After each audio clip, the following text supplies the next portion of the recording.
আসসালামু আলাইকুম। কেমন আছো প্রিয় বন্ধুরা? আশা করি সুস্থ আছো। আমি এল উচ্চ বিদ্যালয়ের অনলাইন ক্লাস থেকে তোমাদের শুভেচ্ছা জানাচ্ছি। আমি দাউদ রানা। আমরা আজকে আলোচনা করব নবম দশম শ্রেণীর জেনারেল সায়েন্সের তৃতীয় অধ্যায় হৃদযন্ত্রের যত কথা এই অধ্যায় নিয়ে। তাহলে আমাদের আজকের বিষয় কি? হৃদযন্ত্রের যত কথা। বন্ধুরা, অধ্যায়টা অনেক বড়, বিশাল অধ্যায়, ব্যাপক। এটা পুরোপুরি আলোচনা করতে গেলে অনেক পর্ব লেগে যাবে, অনেকগুলো টিউটোরিয়াল হয়ে যাবে। তো আমি এত বড় করে আলোচনা না করে এই অধ্যায়টা দুটো টিউটোরিয়াল করার ইচ্ছা আছে আমার। আজকে প্রথম টিউটোরিয়াল, হৃদযন্ত্রের যত কথা। প্রিয় বন্ধুরা, তোমরা যখন ক্লাস 6-এ পড়ছো তখন ক্লাস 6-এর বিজ্ঞানে একটা কথা ছিল যে আমাদের শরীরটা হচ্ছে আজব যন্ত্র। এখানে প্রতিনিয়ত অনেক কাজ সম্পাদন হচ্ছে আমাদের দেহের মধ্যে।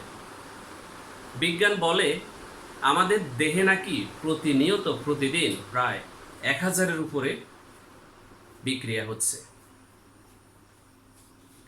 সেই বিক্রিয়াগুলোর অনেকগুলো বিক্রিয়া এই হৃদযন্ত্রের যত কথা এই অধ্যায়ের মধ্যে, বা আমাদের যে হৃদপিণ্ডের মধ্যেই অনেকগুলো বিক্রিয়া হচ্ছে। তো হৃদযন্ত্রের যত কথা এই অধ্যায়টা আলোচনা করার আগে আমাদেরকে জানতে হবে হৃদযন্ত্রটা কি। হৃদযন্ত্র হলো ত্রিকোণাকার ফাঁপা প্রকোষ্ঠযুক্ত পাম্পের মতো একটি যন্ত্র। এটা ত্রিকোণাকার ফাঁপা, কয়েকটা প্রকোষ্ঠ আছে এটার ভিতরে, এবং এটা পাম্পের মতো একটি যন্ত্র। আমরা যখন পাম্প চালাই তখন পাম্প একটা পাইপ দিয়ে নিচে থেকে পানি উঠে, পাম্প যন্ত্রটা এখানে কাজ করে এবং আরেকটা পাইপ দিয়ে পানিগুলোকে উপরের দিকে দিয়ে দেয়। ঠিক একইভাবে আমাদের যে হৃদযন্ত্রটা আছে, হৃদযন্ত্রটাও সারা শরীরে রক্তগুলো প্রবাহিত করতেছে, আবার রক্তগুলোকে হৃদযন্ত্রের দিকে আবার নিয়ে আসছে। এই হৃদযন্ত্রটা আমাদের দুইটা ফুসফুসের মাঝ বরাবর কিছুটা বাম পাশে অবস্থিত। এর মোটা অংশটা উপরের দিকে আর সুসাল অংশটা থাকে নিচের দিকে। কিছুটা এরকম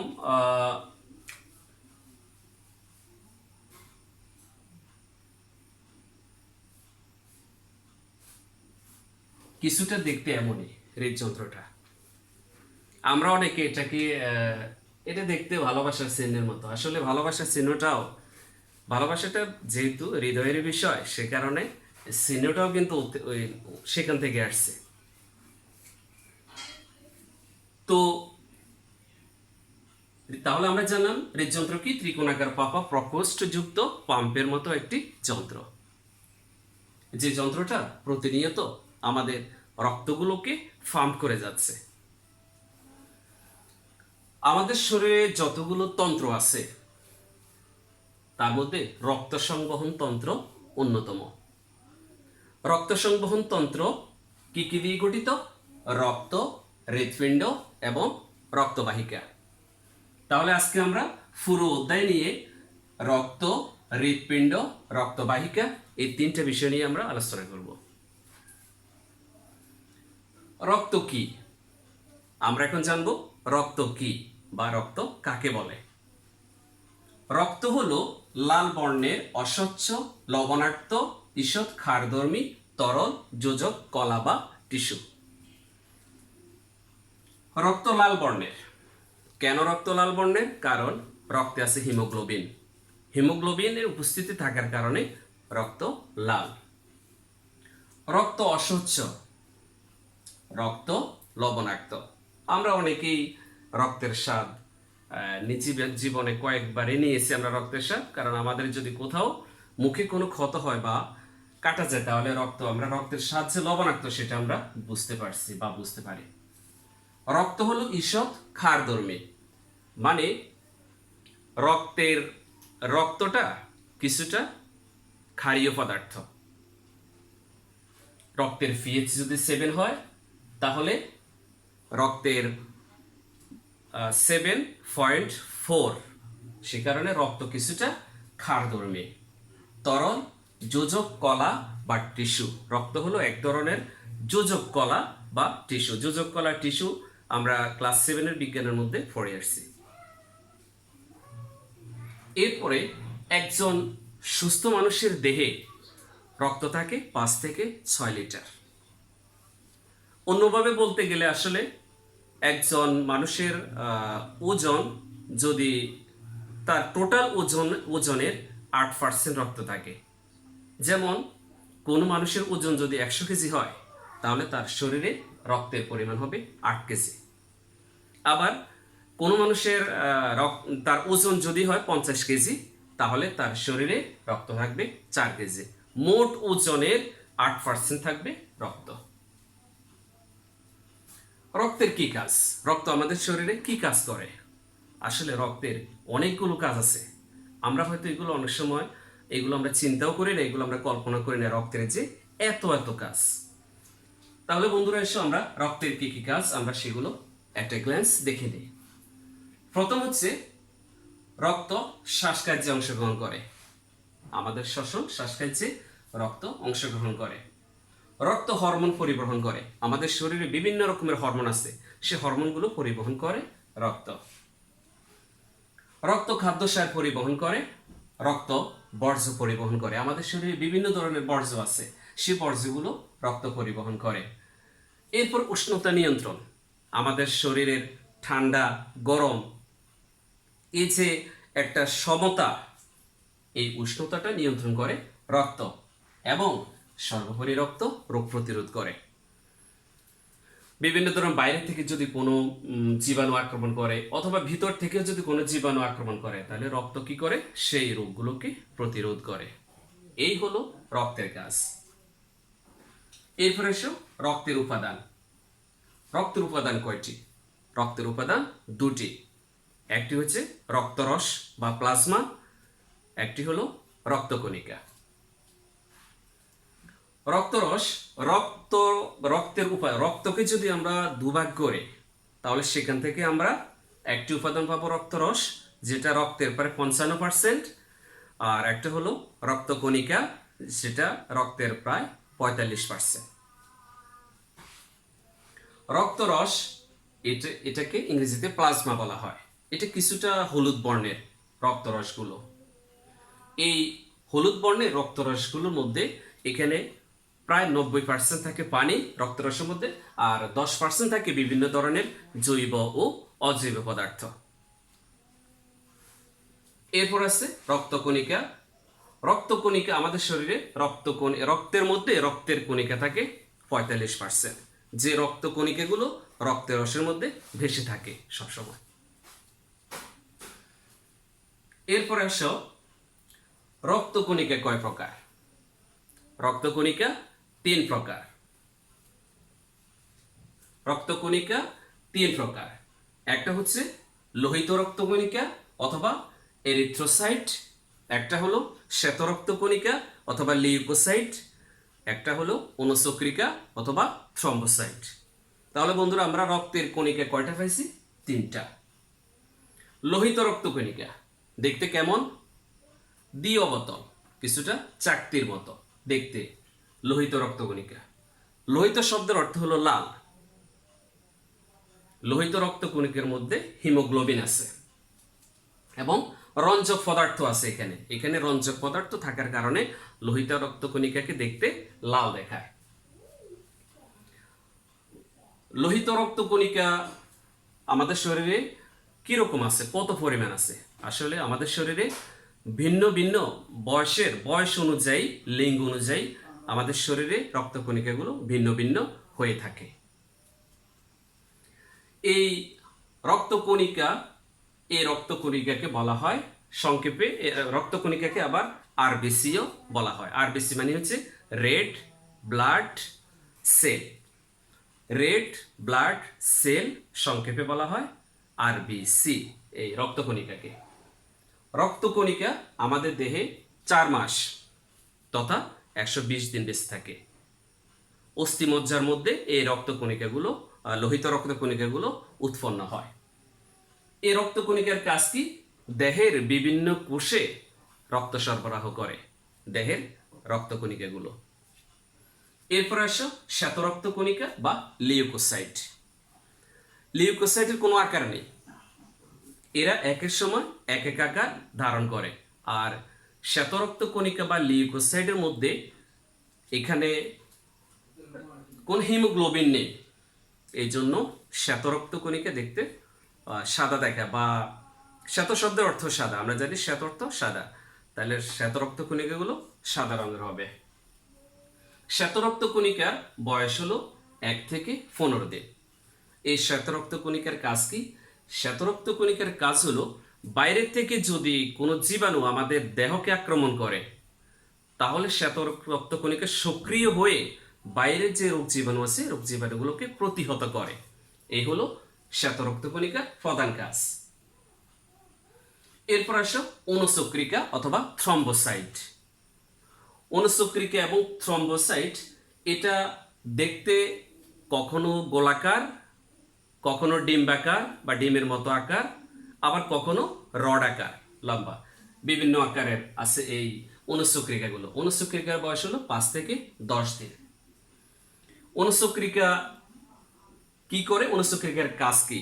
অনুচক্রিকার কাজ হলো রক্ত তঞ্চন বা জমাট বাঁধতে সহযোগিতা করে বা সহায়তা করে। আমাদের জীবনে অনেক সময় আমাদের বিভিন্ন দেহের বিভিন্ন অংশ কাটা যায়।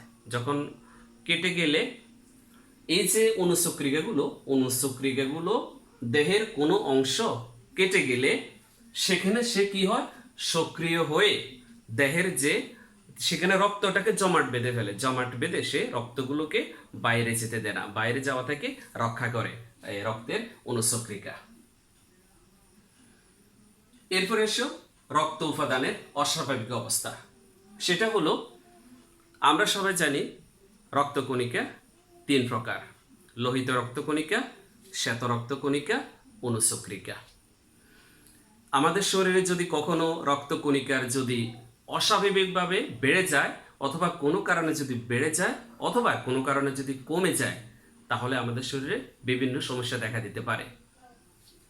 তাহলে আমরা দেখি কোন রক্ত কমে গেলে, কোন রক্তের কণিকা কমে গেলে, কোন কণিকা বেড়ে গেলে আমাদের শরীরে সাধারণত কি রোগগুলো হয়ে থাকে। প্রথম হলো, যদি লোহিত রক্ত কণিকা যদি স্বাভাবিকের চেয়ে বেড়ে যায়, তাহলে তার যে রোগটা হবে সেটা হলো পলিসাইথেমিয়া। পলিসাইথেমিয়া রোগটা হবে যদি রক্তকণিকা অধিকাংশ হারে লোহিত রক্তকণিকা যদি বেড়ে যায় আমাদের শরীরে। এরপরে যদি কখনো স্বাভাবিকের চেয়ে লোহিত রক্তকণিকার পরিমাণ কমে যায়, তাহলে তার অ্যানিমিয়া রোগ হবে। শ্বেত রক্তকণিকা যদি কখনো শরীরে বেড়ে যায়, তাহলে তার লিউকোসাইটোসিস রোগটা হবে। লিউকোসাইটোসিস এই রোগটা হবে যদি কখনো শ্বেত রক্তকণিকার পরিমাণ বেড়ে যায় স্বাভাবিকের চেয়ে। এরপরে যদি কখনো শ্বেত রক্তকণিকার পরিমাণ যদি অতিরিক্ত বেড়ে যায়, স্বাভাবিকের তুলনায় যদি অতিরিক্ত বেড়ে যায়, কয়েক লক্ষ হয়ে যায় কণিকার সংখ্যা, তাহলে সেখানে তার যে রোগটা হবে ওই রোগটাকে বলা হবে লিউকেমিয়া। লিউকেমিয়া এই রোগটা আসলে মূলত ব্লাড ক্যান্সার। আমরা বিভিন্ন পেশেন্টে দেখি বিভিন্ন সময় যে ব্লাড ক্যান্সার রোগী, আসলে তার শরীরে শ্বেত রক্তকণিকার পরিমাণ অধিক হারে বেড়ে গেছে, সেই কারণে তার লিউকেমিয়া বা ব্লাড ক্যান্সার হয়েছে। এরপর আসো, আমাদের শরীরে যদি অনুচক্রিকার পরিমাণ যদি বেড়ে যায়, অনুচক্রিকার পরিমাণ যদি বেড়ে যায়, তাহলে তার যে রোগটা হবে সেই রোগটার নাম হচ্ছে থ্রম্বোসাইটোসিস। থ্রম্বোসাইটোসিস মানে হলো শরীরে অনুচক্রিকার পরিমাণ বেড়ে যাওয়া। আবার কখনো যদি অনুচক্রিকার পরিমাণ যদি কমে যায় তাহলে তার যে রোগটা হবে সে রোগটার নাম হলো পারপুরা। পারপুরা রোগ হয় অনুচক্রিকা বা থ্রম্বোসাইট যদি প্রয়োজনের তুলনায় কমে যায়। আরেকটা রোগ আছে, সেটা হলো রক্তের আরেকটা রোগ, সেটা হলো থ্যালাসেমিয়া। আমরা মাঝে মাঝে বিভিন্ন সময় থ্যালাসেমিয়া রোগীদেরকে দেখি, হয়তো অনেকে রোগী দেখে বুঝতে পারে না যে কি রোগ তার বা কিসের রোগী। থ্যালাসেমিয়া রোগটা হলো এক ধরনের বংশগত রোগ। বাবা মার যদি থাকে তাহলে সন্তানেরও হবে, এবং বাবা মায়ের প্রচ্ছন্ন জিন থেকে এই থ্যালাসেমিয়া রোগগুলো হয়ে থাকে। এটা হলো রক্তের অস্বাভাবিকতার একটা রোগ, থ্যালাসেমিয়া। এবারে আমরা আলোচনা করব রক্তের গ্রুপ নিয়ে। আসলে রক্তের গ্রুপ নিয়ে আলোচনা নয়, রক্তের গ্রুপ নিয়ে আলোচনা করতে গেলে এখানেও কিন্তু একটা টিউটোরিয়াল লাগবে। আমি ইনশাআল্লাহ রক্তের গ্রুপ নিয়ে আলাদাভাবে একটা টিউটোরিয়াল বানাবো, পরবর্তীতে সেটা তোমরা দেখতে পাবে। সেই টিউটোরিয়ালে আমরা আলোচনা করব রক্তের গ্রুপ নিয়ে, রক্তের পজিটিভ গ্রুপ, নেগেটিভ গ্রুপ, তারপরে রক্তের অ্যান্টিজেন, রক্তের অ্যান্টিবডি, তারপরে কাকে ও গ্রুপকে, রক্তের যে গ্রুপ আছে ও গ্রুপকে কেন ইউনিভার্সাল ডোনার বলা হয়, আবার এ বি গ্রুপকে কেন ইউনিভার্সাল অ্যাকসেপ্টার বলা হয়ে থাকে, সেটা নিয়ে আলোচনা করব। আর আলোচনা করব আরএস ফ্যাক্টর নিয়ে এবং রক্তের ক্রস ম্যাচিং নিয়ে। এটা নিয়ে আমরা ইনশাল্লাহ পরবর্তী ক্লাসে আলোচনা করব। এরপরে রক্ত সঞ্চালন ও হৃৎপিণ্ডের কাজ। রক্ত সঞ্চালন, আমরা জানি আমাদের হৃৎপিণ্ড থেকে প্রতিনিয়ত, প্রতিদিন, প্রতি সময় রক্ত সঞ্চালন হচ্ছে, রক্তের দৌড়াদৌড়ে। আমরা যখন ঘুমিয়ে থাকি তখন আমাদের এই সঞ্চালনটা হয়ে থাকে, এটা কখনো বন্ধ হয় না। রক্ত সঞ্চালনটা, হৃৎপিণ্ডের কাজটা যখন এক শিশু যখন গর্ভে আসে তার কয়েক মাস পরে তার হার্টটা সৃষ্টি হয়, তখন থেকে তার হার্টবিট, রক্ত সঞ্চালন এগুলো শুরু হতে থাকে একদম মৃত্যু পর্যন্ত। মৃত্যুর পরে আর তার হার্ট সচল থাকে না, তার রক্ত সঞ্চালন তো থাকে না সেখানে। তো রক্ত সঞ্চালনের হৃৎপিণ্ডের কাজ, এটা প্রথমে বলছি যে রক্তের যে হার্টটা হলো সাইড প্রকোষ্ঠ বিশিষ্ট। মানুষের হার্ট হলো সাইড প্রকোষ্ঠ বিশিষ্ট, দুটো প্রকোষ্ঠ উপরে থাকে, দুটো প্রকোষ্ঠ নিচে থাকে। উপরের প্রকোষ্ঠকে বলা হয় নিলয়, নিচের প্রকোষ্ঠকে বলা হয় নিলয়, আর অলিন্দ। উপরের প্রকোষ্ঠকে বলা হয় অলিন্দ। বাম অলিন্দ বাম নিলয়, ডান অলিন্দ ডান নিলয়। এই সাইডটা প্রকোষ্ঠ নিয়ে আমাদের হার্টটা গঠিত। হার্টের উপরে পেরিকার্ডিয়াম নামে একটা পর্দা থাকে। আমাদের যে হার্টের উপরে পেরিকার্ডিয়াম নামক এক ধরনের পর্দা থাকে। এই পর্দার মধ্যে এখানে কিছুটা ফ্লুইড থাকে। এই ফ্লুইড এগুলো রক্তের সংকোচন, প্রসারণ এটাতে সহযোগিতা করে। রক্তের হার্টের সংকোচন বা ডায়াস্টোল, সিস্টোল, আর প্রসারণ হলো ডায়াস্টোল। এখানে রক্ত সঞ্চালনও হৃৎপিণ্ডে আমাদের রক্ত সঞ্চালনে আমাদের এখানে আমরা যে একটা কথা বলছি যে রক্তবাহিকা, এখানে রক্তবাহিকাগুলো কাজ করে। রক্তবাহিকা কি কি? ধমনী, রক্তবাহিকা তিনটা: ধমনী, শিরা এবং কৌশিক জালিকা। ধমনী কি? ধমনীর কাজ কি? ধমনীর কাজ হলো হার্ট থেকে অক্সিজেন সমৃদ্ধ রক্তগুলোকে সারা শরীরে নিয়ে যাওয়া। আর শিরার কাজ হলো কার্বন ডাইঅক্সাইড সমৃদ্ধ রক্তগুলোকে হার্টে নিয়ে আসা। আর ধমনী এবং শিরা যে জায়গায় গিয়ে মিলিত হয়েছে ওই জায়গায় সূক্ষ্ম সূক্ষ্ম যে জালিকা তৈরি করছে তার নাম হলো কৌশিক জালিকা। তাহলে আমরা এখানে কি বুঝলাম? হৃৎপিণ্ড থেকে ধমনী দিয়ে অক্সিজেন সমৃদ্ধ রক্ত যায় এবং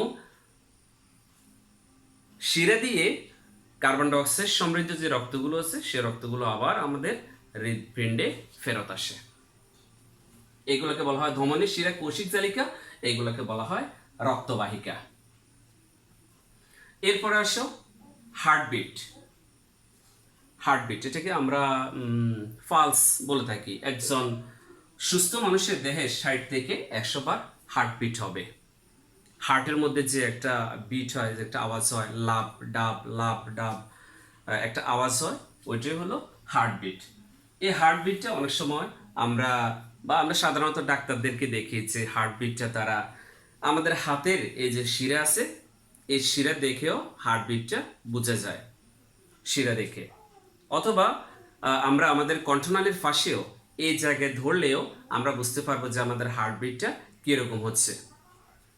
আমরা একজন সুস্থ মানুষের হার্টবিট 60 থেকে 100 বার হয়ে থাকে। আমরা নিজেরাও এটা করতে পারবো। এখানে শিরাটাকে ধরে আমরা যদি হিসাব করব, স্টপওয়াচ দিয়ে হিসাব করলে আমরা বুঝতে পারবো যে যদি কখনো আমাদের 60 থেকে 100 বারের মধ্যে যদি এই পালস রেটটা হয়, তাহলে আমাদের হার্টটা ভালো আছে, হার্টবিটটা ভালো আছে। যদি কখনো 100-র উপরে চলে যায়, তাহলে আমরা ধরে নিব যে আমাদের অসুস্থতা। আবার 100-র উপরে স্বাভাবিক অবস্থায় সুস্থ থাকা অবস্থায় অনেক সময় 100-র উপরে চলে যেতে পারে, যদি আমরা কখনো দৌড়ে এসে যদি এটা মাপি, তারপরে কখনো যদি আমরা অতিরিক্ত টেনশনে থাকি, তারপর ইত্যাদি ইত্যাদি কাজে আমাদের হার্টবিটটা বেড়ে যেতে পারে। এরপর আসো রক্তচাপ। রক্তচাপ জিনিসটা কি? রক্তচাপটা হলো সাধারণত ধমনীর উপর দিয়ে যে রক্ত প্রবাহিত হয়, ওখানে যে রক্তের যে একটা চাপ আছে, এটাই মূলত রক্তচাপ। এই রক্তচাপটা আমাদের শরীরে স্বাভাবিক থাকা দরকার। স্বাভাবিক যদি না থাকে, তাহলে আমাদের হার্ট অ্যাটাক হতে পারে। এই জন্য আমরা আমাদের এই রক্তচাপটাকে নিয়ন্ত্রণ করব। নিয়ন্ত্রণ করার জন্য কিছু নিয়ম কারণ আছে, আমরা সামনের দিকে সেগুলো নিয়ে আলোচনা করব। একজন সুস্থ মানুষের রক্তের চাপ হলো 120/80। এটাই 120/80 হলো রক্তচাপের স্বাভাবিক অবস্থা। এই রক্তচাপ এটা হাইপার টেনশন বলা হয়ে থাকে, হাইপার টেনশন। রক্তচাপ মাপার যে যন্ত্রটা, এই যন্ত্রটার নাম হলো স্পিগমোম্যানোমিটার। আমি আবার বলছি, রক্তচাপ মাপার যে যন্ত্রটি সাধারণত ডাক্তাররা যে যন্ত্রটা এখানে লাগায়, এটাই হলো স্পিগমোম্যানোমিটার। এরপর আমরা দেখি ডাক্তার আর একটা যন্ত্র এখানে কানে দেয়, সেটার নাম হলো স্টেথোস্কোপ। আর রক্তচাপ মাপার যন্ত্রটার নাম কি বলছে বন্ধুরা? স্পিগমোম্যানোমিটার। এরপর আসো আমরা আলোচনা করবো এখন কোলেস্টেরল নিয়ে। কোলেস্টেরল জিনিসটা কি? কোলেস্টেরল হলো রক্তের মধ্যে লিপিড বা চর্বি জাতীয় এক ধরনের পদার্থ। লিপিড জাতীয় এক ধরনের পদার্থ, ওটাই হলো মূলত কোলেস্টেরল। এই কোলেস্টেরলটা রক্তের মধ্যে বিভিন্ন কারণে বেড়ে যেতে পারে। এর মধ্যে আমাদের দৈনন্দিন জীবনের কিছু নিয়ম কারণ, কিছু খাবার দাবার, এগুলো যদি আমাদের অনিয়ন্ত্রিত হয়ে যায়, তাহলে আমাদের রক্তে কোলেস্টেরলের পরিমাণটা বেড়ে যাবে। এই কোলেস্টেরলকে আবার 3টা ভাগে ভাগ করা হয়েছে। একটা হচ্ছে এইচডিএল কোলেস্টেরল, একটা হলো এলডিএল কোলেস্টেরল, আর একটা হচ্ছে ট্রাইগ্লিসারাইড। এলডিএল কোলেস্টেরল হচ্ছে লো ডেনসিটি লাইপোপ্রোটিন। এইচডিএল কোলেস্টেরল হলো হাই ডেনসিটি লাইপোপ্রোটিন। আর একটা হলো লো ডেনসিটি লাইপোপ্রোটিন, যেটা এলডিএল, সেটা আমাদের শরীরে বেশি থাকাটা খারাপ। আর এইচডিএল হাই ডেনসিটি লাইপোপ্রোটিন যে কোলেস্টেরলটা, এটা আমাদের শরীরে থাকাটা ভালো। এই জন্য আমরা আমাদের শরীরে এইচডিএল কোলেস্টেরলের পরিমাণটা বাড়াবো আর এলডিএল কোলেস্টেরলের পরিমাণটা কমাবো। আর ট্রাইগ্লিসারাইড, এটাও খারাপ একটা কোলেস্টেরল, এটাও আমাদের শরীর থেকে কমাতে হবে। এরপরে আমাদের আলোচনার বিষয় হলো ডায়াবেটিস। বাংলাদেশের ছোট বড় অধিকাংশ মানুষেরই এখন ডায়াবেটিস নামের এই নীরব ঘাতকটি এখন অনেকেরই আছে। আর এই ডায়াবেটিস রোগটি আসলে মূলত এটা বিভিন্ন কারণে হয়ে থাকে। ডায়াবেটিস এটা বিশেষ কারণে আমরা আমাদের আমরা স্বাভাবিক জীবনযাপন না করার কারণে অনেকেরই ডায়াবেটিসটা হয়ে থাকে। ডায়াবেটিস জিনিসটা কি, এসো আমরা ডায়াবেটিস সম্পর্কে একটু জেনে নিই। আমরা যা খাই ওই সমস্ত খাদ্যগুলো গ্লুকোজে পরিণত হয়, গ্লুকোজে পরিণত হয়ে সেগুলা রক্তে মিশে। এরপরে রক্তে মেশার পরে আমাদের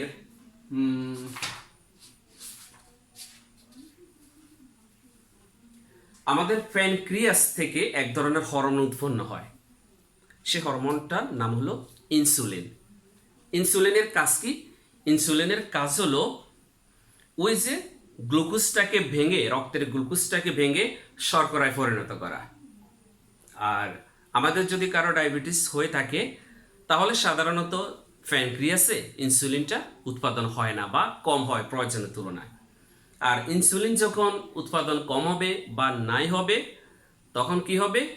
ওই যে রক্তে যে গ্লুকোজের পরিমাণটা বেড়ে যাবে।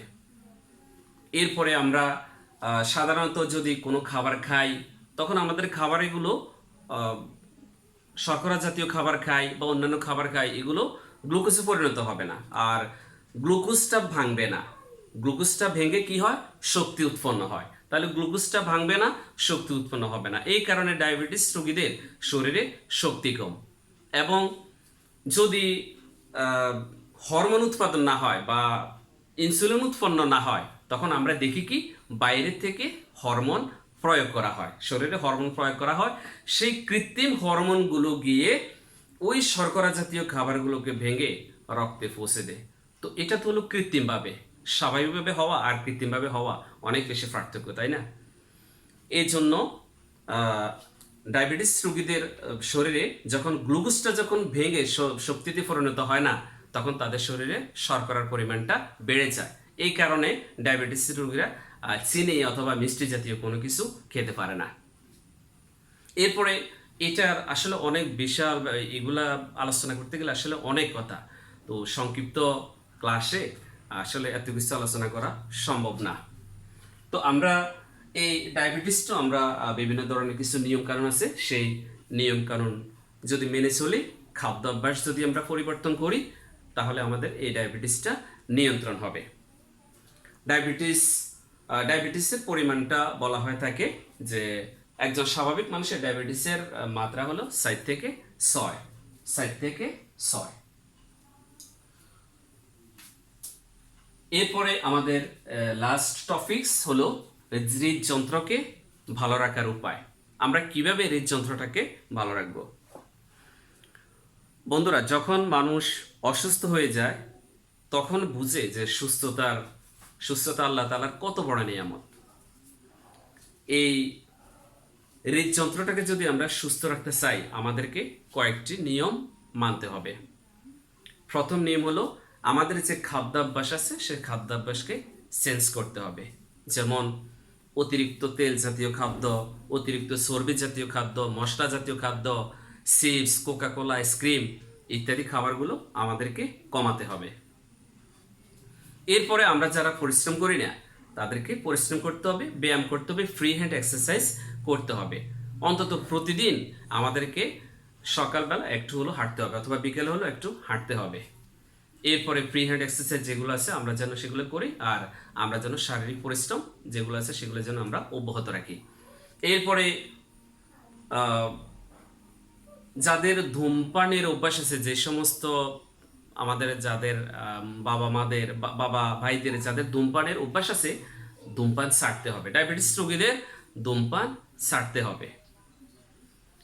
এ ধরনের যদি কোনো বদ অভ্যাস থাকে, কোনো নেশা থাকে, তাহলে আমাদেরকে এগুলো ছাড়তে হবে। আমরা যদি এই সমস্ত বিষয়গুলো যদি আমরা মেনে চলতে পারি তাহলে আমরা আমাদের হার্টটাকে সুস্থ রাখতে পারবো। বন্ধুরা, মনে রাখবে, এই হার্ট যদি সুস্থ থাকে তাহলে সারা শরীরে সুস্থ। আমরা সবাই জীবনের যে নিয়ম কানুনগুলো আছে সেই নিয়ম কানুনগুলো মেনে চলে আমরা আমাদের হার্টটাকে সুস্থ রাখবো। তো আজকের আলোচনা পর্যন্তই। আমাদের আলোচনা থেকে যদি তোমরা সামান্য কিছু যদি জেনে থাকো, বুঝে থাকো, তাহলে সেখানে আমাদের এই ক্লাসের সার্থকতা। বন্ধুরা, তোমাদের সাথে আবার দেখা হবে পরবর্তী কোনো ক্লাসে। সে পর্যন্ত সবাই ভালো থেকো, সুস্থ থেকো, আমাদের জন্য দোয়া করো। আল্লাহ হাফেজ, আসসালামু আলাইকুম।